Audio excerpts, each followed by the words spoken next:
everyone. My name is Evie Lupine. Welcome back to my channel, and today I have another video for you all. Today I am so excited because we are revisiting one of my favorite subjects and talking about aftercare. Aftercare is so fundamental to having a BDSM experience, and we're going to be going over all of the basics as well as some more advanced tips and tricks for you more experienced players if you want to improve your existing aftercare regimen. I do have a few older videos where I have talked about this before, but I have learned so many new things about aftercare over the last couple of years, and I wanted to make sure to share all of them because there's always room for improvement, right? Well, that being said, let's go ahead and get into it and start out by saying, what exactly is aftercare and why do people do it? So firstly, aftercare is basically the care you do after a BDSM scene.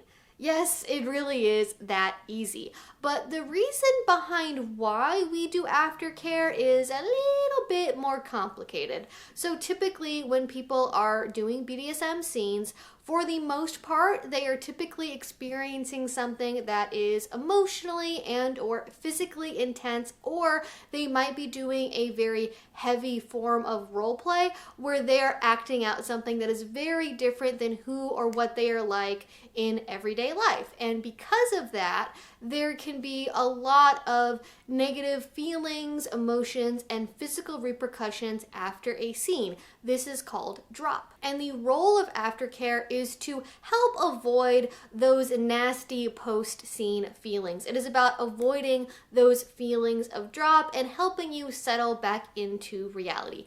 Even if you don't play very intensely, even if you don't experience drop, aftercare can still be helpful because of that fact that it can help you just readjust into your everyday life mindset, help you reconnect with a partner after a scene, take care of any physical or emotional needs that cropped up as a result of the play and taking care of those. And it's just a nice sort of end note on a scene. It helps you sort of put everything with a bow on top, a cherry on top, and helps you again recalibrate, get resettled, and ready to get back into your everyday life mindset. And just to be clear, everyone can benefit from doing aftercare. I don't care if you're a bottom, a sub, a dom, a top, a mistress, a master. I don't care if you've been playing for 1 day or 10 years.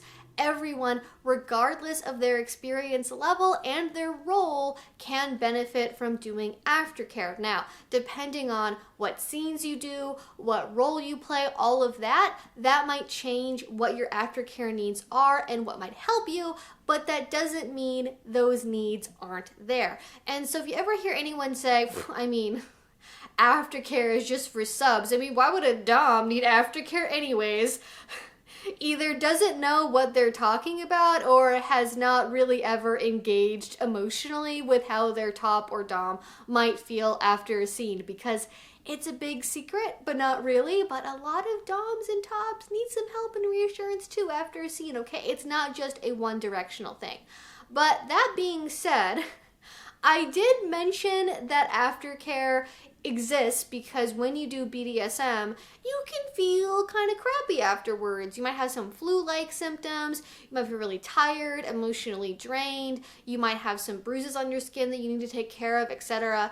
And you might be going, okay, wait, so I thought BDSM was about feeling good though, and you're telling me that when I do kinky stuff, I feel like garbage afterwards.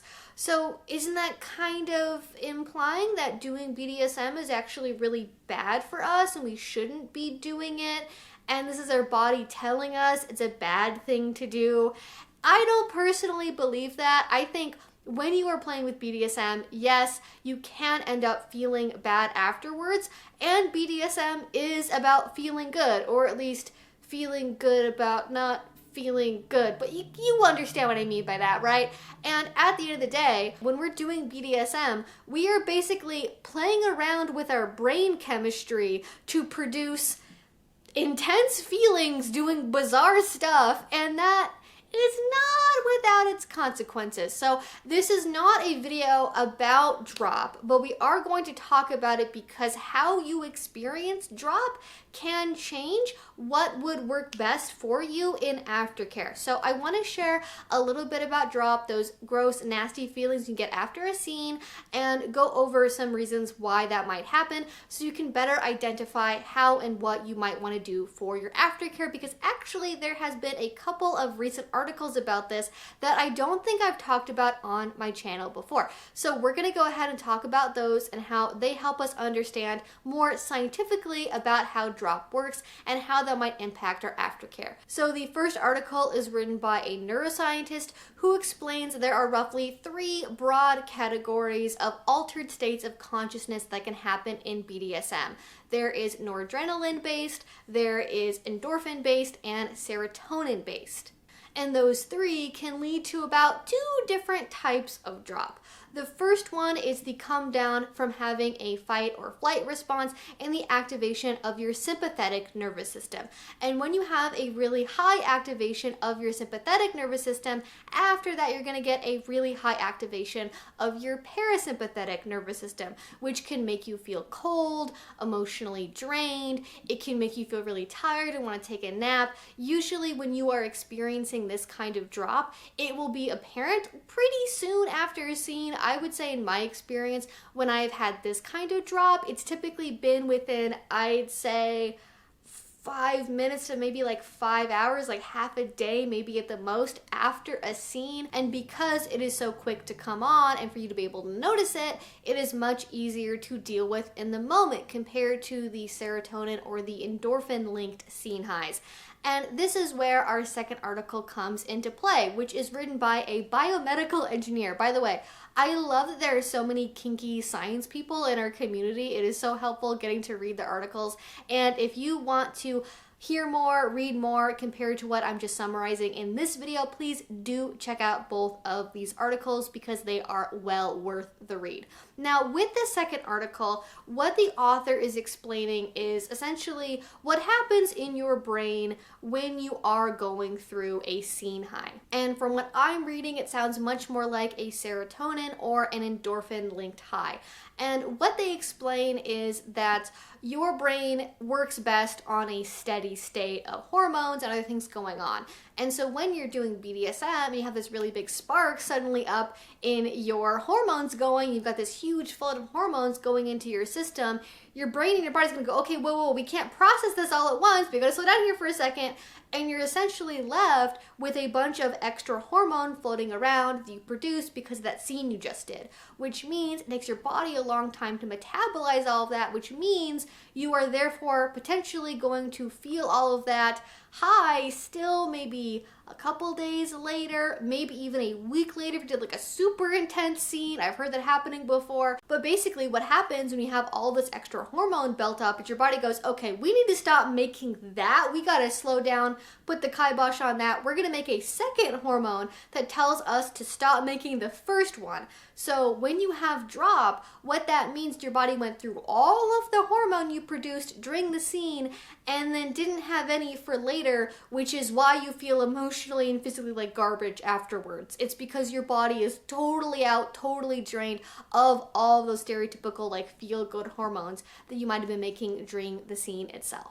And so when you're experiencing this kind of drop, the aftercare that's likely to help you the best is going to be aftercare that helps mitigate your stress levels and helps your body produce and get the signals to produce more of those feel-good hormones again, such as through cuddling or getting a massage.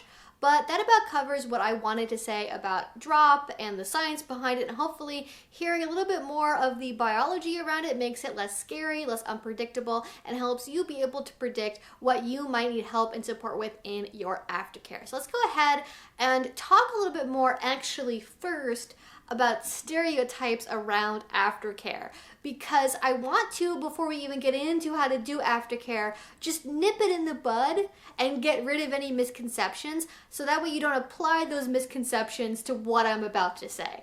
So first of all, I want to talk about a phrase I've heard more and more online over the years, which is essentially no aftercare is abusive. And I want to say, I think initially this was meant in a positive way. I think the original sentiment was to say, hey, if you ask for aftercare and your partner says no, that is a bad thing. That is a violation. And certainly if you negotiate for something and then someone reneges on that and says, no, I'm not going to do it, that is a bad thing to do. It is bad for someone to not even tell someone about aftercare being a possibility, especially with a new partner. However, the way this phrase has been used online now sort of means something more like whenever someone is not doing aftercare, they must be being abused, even if they don't know it, even if they say they don't actually want aftercare, which is not it. Sometimes no aftercare is aftercare, and that sounds paradoxical, but it's true. For a lot of people, they might discover, even when they play very intensely, very hard, that the only thing they want or need after a scene is to be left alone or to go home and take a nap. And I personally think if that's what you do after a scene, that's still aftercare. You are taking care of yourself and your needs after the scene is done. But because it doesn't visually look like how people expect aftercare to look, they say it's not having aftercare at all. And you know, if you want to say you don't have aftercare, even if it's just like taking a nap or whatever, like that's fine. I'm not going to argue too much about the linguistics of it, but the point is to say sometimes when you do scenes, you might discover that what you really want is to take a smoke break and have a bottle of water, and that's all you really need or want. And that's totally fine, totally valid. You should be able to do that. Also with this idea, I want to say that you can never assume aftercare will happen because everyone's aftercare looks different, as we will quickly discover in this video. You can't assume your partner, without saying anything else about it, is going to give you the exact thing you need, want, or expect from aftercare. In kink, with anything, you can never make assumptions. You have to ask for what you want. You have to negotiate for what you want. And it's scary. It's vulnerable to say, hey, can you cuddle me afterwards? Can we talk afterwards? I get it. It's really hard. And if you don't have that confidence yet, if you don't have that closeness to be that vulnerable with the person you want to do a scene with, I would maybe rethink doing the scene until you have that vulnerability established, because the scene itself, I promise you, is 99% of the time going to be way more vulnerable than asking for a cuddle before the scene even starts. So please keep that in mind. You have to ask for what you want in kink, and you can't assume someone is automatically going to give you what you want without you having to say anything first. On that note, I do also want to talk about stereotypes about what aftercare looks like, as I already kind of hinted at. A lot of people will picture aftercare as being like cuddling on the couch, wearing a unicorn onesie, playing an animated movie, and then having a heaping bowl of ice cream. All of those things, totally valid options for aftercare. However, over the years, I have heard more than one person say, oh, I don't like aftercare, I don't do aftercare, because they don't want to do that. And Tumblr and Instagram have certainly done their work in making people think that is what aftercare is about. And if you find that cloying, stifling, way too sugary sweet, literally or emotionally, after a scene is done, that's totally valid. That's also okay. If you decide you want a burger instead of ice cream, great. If you want to silently listen to a podcast on your own or meditate instead of watching a movie, awesome.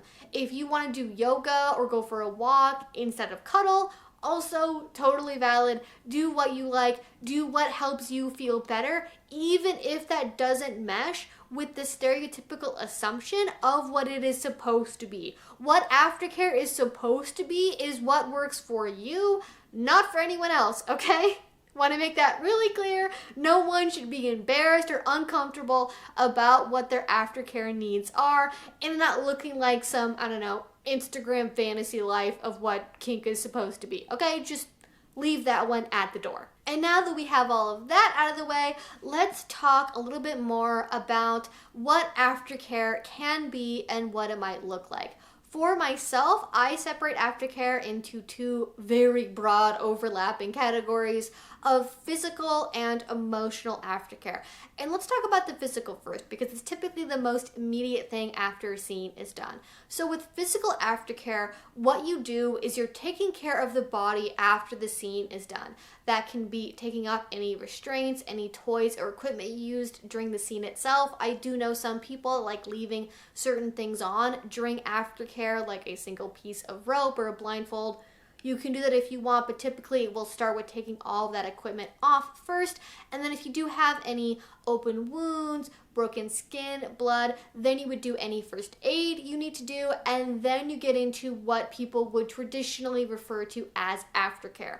Now, one other stereotype I want to mention right off the bat is in erotica, for some reason, everyone loves putting on lotion after impact play or spanking, and I've never seen anyone do that before. Most people are not like slathering on lotion that's heavily scented after a scene is done.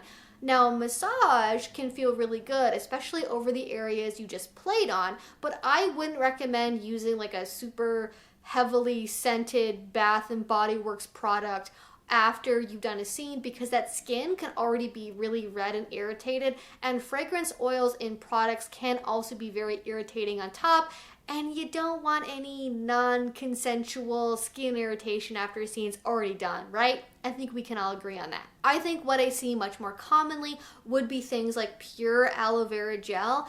And I'm gonna emphasize pure here because if you go to a pharmacy and look for aloe vera after sun care products, they can be filled with all kinds of extra additives and alcohols and fragrances, and your skin and body might not react super well to those. Some people tolerate them just fine, but if you don't know where else to start, I would look for something that's a completely like 96+% pure aloe vera. If you can find it, start really simple, start light, because that is going to reduce the chance of additional irritation and making your aftercare actually do the opposite of what you want it to do.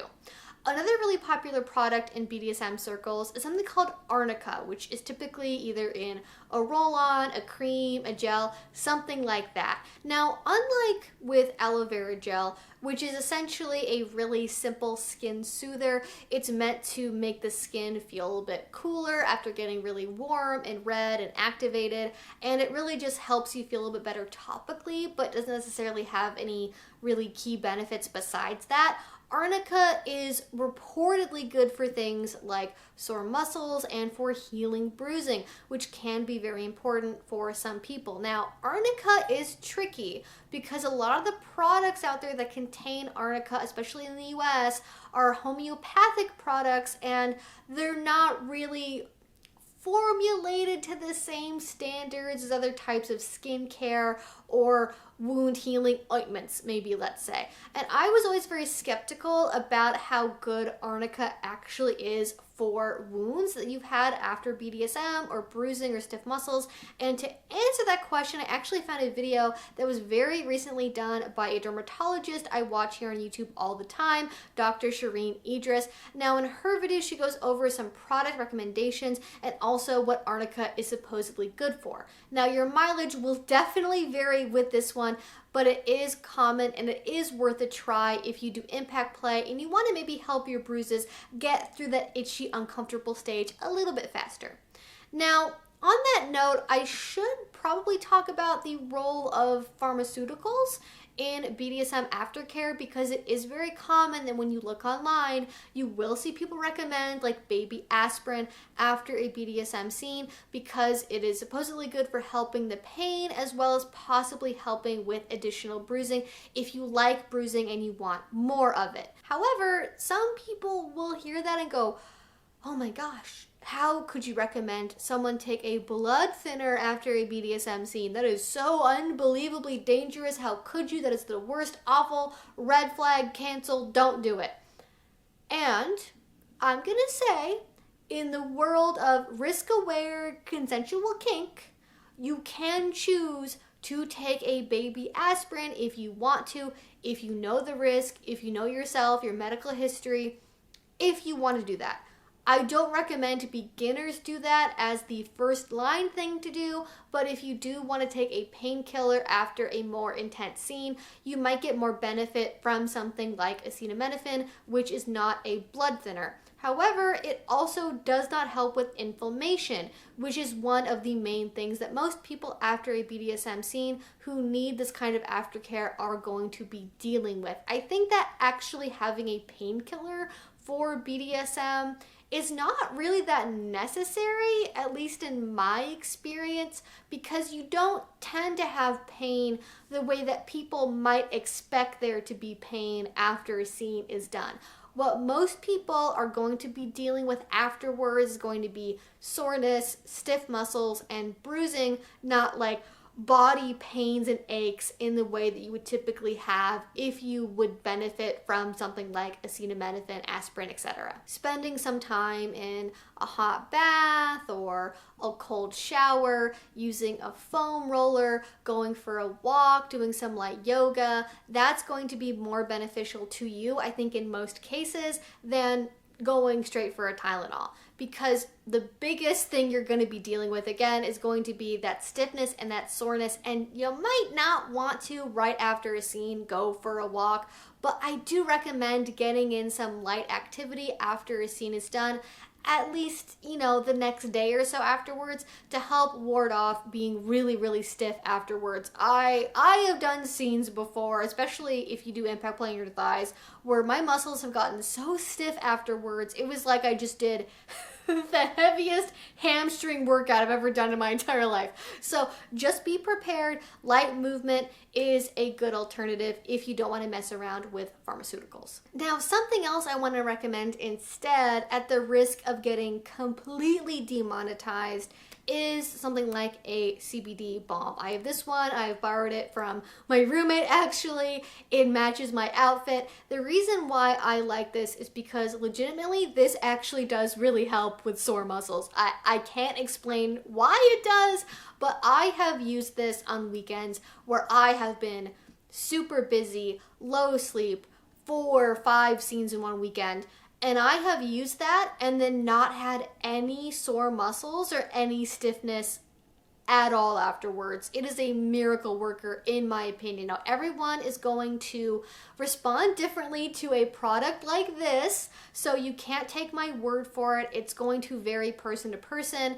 And also, please only use and get something like this if it's legal where you live and if you are of age to use it. I know CBD products are kind of like an edge case, and especially I have lots of followers and people who watch me from the UK, South Africa, Japan, Brazil. I don't know what your legal scenarios are with CBD, so just keep that in mind. It can be very helpful. If you want something that is a little bit easier to get, actually a lot easier to get, you can get something like this at basically any farmer's market, is you can get a very simple salve with comfrey and chamomile and other sort of skin soothing ingredients. Those vary in how efficacious they are, but some people do report some benefit topically from applying those. And again, super easy, super common to get at farmers markets, natural food stores. There's a million options on Etsy as well if you want to scroll on those. And going back to baths and showers for a second, taking a warm bath is a really great way to give your muscles some extra TLC. A lot of people love a good bubble bath for more of the sensory experience of it, or just plain bath salts. I have my own unique mix of bath salts I like to make, and in general, I would look for things that contain stuff like magnesium flakes, because magnesium is really good for muscle relaxation. If you really want to get more magnesium, but you don't necessarily have time or space for a bath, another thing I recommend, especially for really heavy players who are doing lots of really intense, super long, maybe 2-hour plus long scenes, is things like electrolytes or a magnesium supplement you can put in your water, because you are going to be draining yourself, and giving yourself that boost with electrolytes can be very helpful. I personally I think it's the Ultima, I don't know how they say it, brand, because it's not just like pure sodium. It's got like a really good mix of sources for electrolytes in it. And there is also a brand for magnesium supplements you can put in water called Calm. That's very popular on Amazon. And those, again, can help more with muscle relaxation and just generally making sure your body is restored and replenished after doing some really, really intense play. Now, before we go fully into talking about emotional aftercare, I do want to acknowledge that there's a lot of things that overlap between emotional and physical aftercare. Like getting a massage or cuddling can be a really great release for your muscles, but it's also a really good touch connection for rebonding with a partner. Something like yoga and meditation that can also help you with emotional regulation and coming down after a scene and re-regulating, and it can also be really good for relieving tight muscles. Even something as simple as going for a walk, that can be about clearing your mind, and it can also be about keeping your blood moving and helping you work through those stiff muscles. So it's not really like two strict things where it's like physical aftercare, emotional aftercare. Like, don't think about it that way. There's a lot of overlap, and a lot of things that help with one are also going to help with the other. But getting into that, let's talk about emotional aftercare, because in the same way you take care of your body after a scene is done, you also need to take care of your feelings, because we can have all kinds of really intense feelings come up during a scene, expected, intentional, and unintentional as well. This could look like cuddling on the couch, going for a walk together, taking a nap together, taking a shower together, or chatting over a light meal. When you're doing emotional aftercare with a partner, it's typically more centered on emotionally reconnecting outside of a scene with that person. And in that case, I should be clear to say, emotional aftercare does not have to be and should not be assumed to be sexual or romantic in nature. It can strictly be platonic, and I think it should start there unless it is otherwise specified. A lot of people look at things like this and go, oh my gosh, that's too squishy, it's too lovey-dovey, too romantic, oh, they're gonna wanna do intimate physical things with me afterwards, and that can be the case for some people, but it doesn't have to be. I think whenever you're doing kink, at minimum, I prefer to have partners I can have a conversation with after a scene, and I recommend that for other people, but you don't have to do anything emotionally with somebody that is romantic or sexy in nature just because you did BDSM. And if anyone is trying to tell you, oh, physical intimacy is always a part of aftercare, that's a lie. You can't assume that. It varies from person to person, and for some people, physical intimacy is always wanted, always good after a scene, and for other people, it's never, ever, ever. It would ruin the mood. It would ruin the afterglow of the scene to progress into something physically intimate afterwards. So keep that in mind. Very important to note, not all emotional aftercare is about sex and or romance. Also, you can do a lot of emotional aftercare on your own. You don't necessarily have to have a partner to do aftercare with you, but it can be helpful if you specifically want to have that reconnection. You can have aftercare on your own where you watch your favorite movie, listen to your favorite album, you could journal, you could do arts and crafts projects, you can go for a walk with your dog, you can take a shower or a bath alone. You don't have to do this with a partner, and I recommend having that planned as a backup method if your partner is not available, even if you negotiate to do aftercare together with each other, because emergencies and mistakes do happen. It's important to keep in mind when you are doing emotional aftercare, especially when you have done a scene that has a lot of intense, heavy emotions in it, like you did humiliation, degradation, you did a big fear play scene or something, that can be really difficult to sit with and then immediately go into typical aftercare routines. Some people, after a scene like that, they're going to immediately want to reconnect, talk things out, debrief, cuddle. They want to spend the whole next day together. They want to spend overnight together to make sure that reconnection is there. They want to be reassured. They want to be told, hey, I don't really think that about you. Everything's good and fine. And especially for the top's probably going to want to hear, I'm not a bad guy, I'm not horrible, I'm not awful, I'm the worst human being ever. And other people are going to want the exact opposite. They're going to want time to process alone, solo, with plans to reconnect at some point in the future or over text message or something that's more distant. And it can be difficult if one partner wants one thing and one partner wants the other, which is why talking about aftercare before you do a scene is so important to make sure your needs and wants are going to be aligned. But again, you can't assume, you gotta talk about it. And no matter which way you want to do it, super close beforehand, super close during the scene, super close afterwards, or more distant afterwards, both of those totally valid.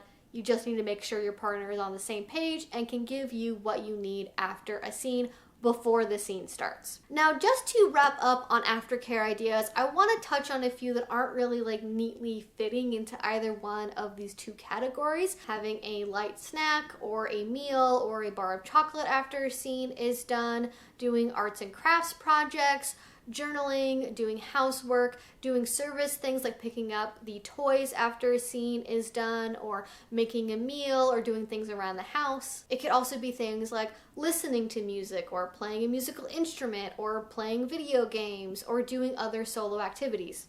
As you can tell, tons of aftercare options out there, literally dozens of them. Now, on the note of having a meal or a light snack, a lot of people do feel hungry after a scene is done, and I recommend starting with a protein bar, a granola bar, maybe some jerky, over having chocolate and a ton of sugar.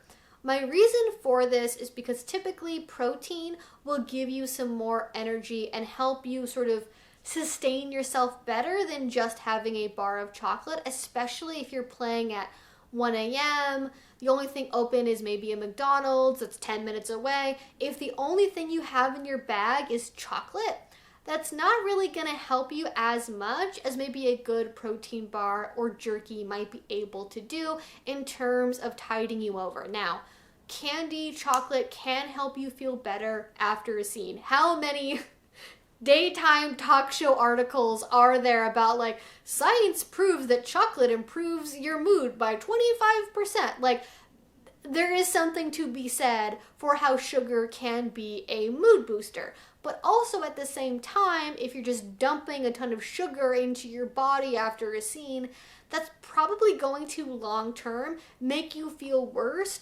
when your drop is also the worst. So I recommend spacing out like smaller amounts. I know this is kind of like torture, especially for littles, but bear with me. I think if you sort of space out your chocolate and sugar over the next couple of days, that's gonna help you more than eating an entire bag of jelly beans the second a scene is done. But ultimately, listen to your body, find what works for you. And on that note of finding what works for you, I want to talk about where to start if you don't know where to for aftercare. What is my beginner aftercare plan?